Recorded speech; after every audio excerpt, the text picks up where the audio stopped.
ঈদের ছুটিতে রাত থেকে রাজধানী ছিল একদমই ফাঁকা, কিন্তু আজকের দিনে সেই নীরবতা ভাঙল আমোদ প্রিয়দের পদচারণায়।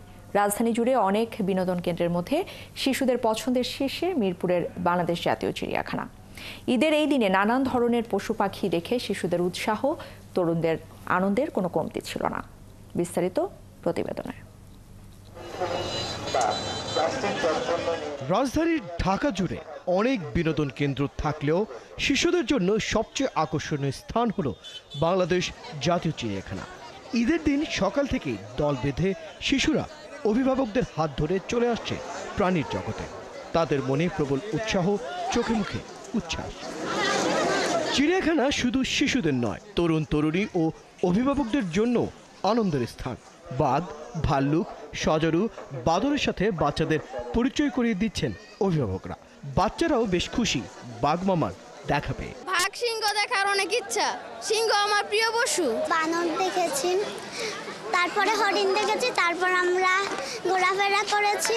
সাদা বাঘ ভালো লাগে, বান্দর, সাপ, বাঘ দেখছি, তারপর আবার বাঘ দেখছি, আবার বাঘ দেখছি।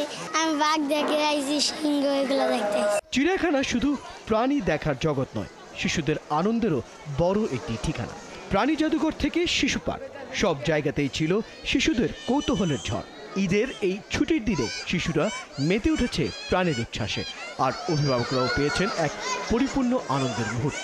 খুব ভালো লাগতেছে, খুব ভালো, অনেক ভালো লাগতেছে। মানে আমি খুশিতে আত্মহারা। চিড়িয়াখানা আমি আরো 10 বছর আগে একবার আসলাম, তার থেকে একটু অনেক বেটার মনে হচ্ছে। বাচ্চারা অনেক আনন্দ উপভোগ করছে।